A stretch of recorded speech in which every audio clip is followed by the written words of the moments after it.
periscoping this. So we're in Shonarpur. Okay, on the way to Purnima's village. Let's see where she lives. I'll be periscoping from there again. More of a suburb. Woo! Village core. Yeah, suburb. Right. Somewhere around Kolkata. Nice window. Yeah.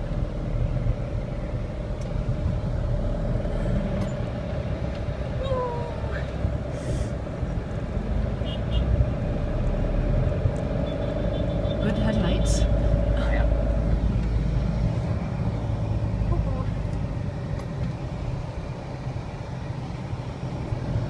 Calf. Cat where? Calf. Oh, calf. Calf. Whoops.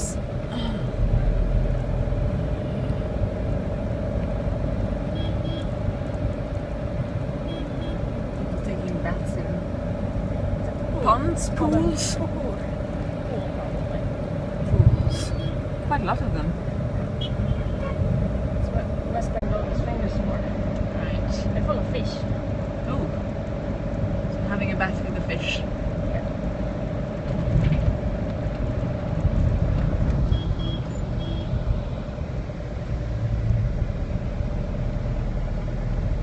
Oh, that's a new shiny building on the right.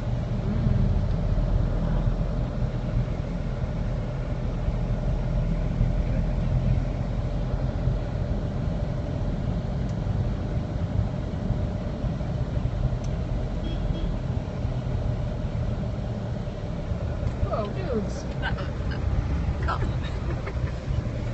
So you can't see from the video, but we're in a rather big car. So those motorcyclists were flirting with being squished. Dismembered. Okay, very, very typical Indian truck. People in it. Is karo to make noise or sing noise? Because there's awaz do and then awaz karo. Avaz is, yeah, it's a noise. call, basically, or avaz do is I mean, honk, please. But yeah, it's I mean, literally what the karo actually means. Karo is do. Do. And, And do? sorry? What is do? Do, give. So they say. It's either, you have, in Hindi you have all these, lots of compound verbs. So there's a rather small number of real verbs and you combine them with things, just like in English, to look for, to look after, to look, yeah, it's like a kind of same idea. And so, avaz karne, avaz dena, same kind of thing. Like association.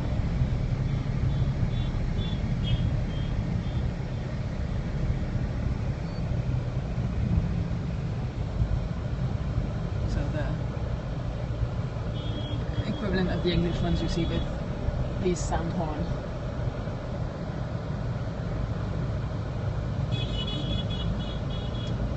Honk, please. So here honking is not, so for any non-Indians who are watching, or people unfamiliar with Indian driving and traffic, honking is not get out of my way you bastards. Only some of the time. Some of the time, but it's mainly I'm here, because you need to, you're supposed to make your presence known to other people on the road. Especially if you're passing from behind. Exactly. So it's more like careful, there's somebody behind you, and so then the other person will kind of pay attention. If you don't sound your horn, you probably won't be paid much attention to. People will.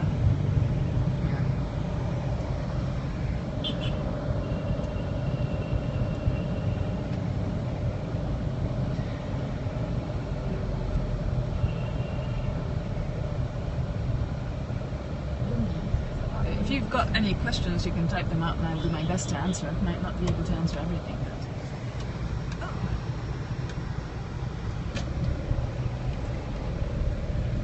So where we're going to park at the station? Or? We'll cross the railroad tracks and then park about a half mile from her house. She doesn't have a road that path to the house. They're putting more and more of the rubbish. Yeah. down the river. Is it still going to be muddy or is it dried out? So the place we're going is actually flooded during the rainy season, so it's pretty dog. So one of the things we're doing is going to see, because the idea would be to raise her house up a bit higher so that they're not completely flooded. I mean, you get water to your waist. I've seen photos that Aleka took last time she went where you got water to your waist when you're in the house, and that kind of sucks. Especially when you have a dirt floor. Sorry? Especially when you have a dirt Yeah, floor. so you get mud to your waist during the rainy season. And so if you can lift the house up, lift the floor up a bit and have a house on stilts, then when the area gets flooded, you are not in water to your waist, which would be nice. Then you're only in water when you're trying to get in and out of the house. But at least you have more dry space. These are the railroad tracks. Yes. Railroad tracks where? In front of us. Oh, okay. We're waiting at the railroad crossing.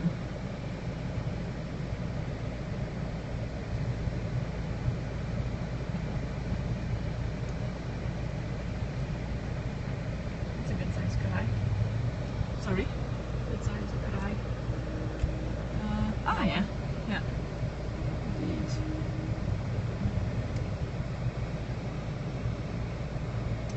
Train.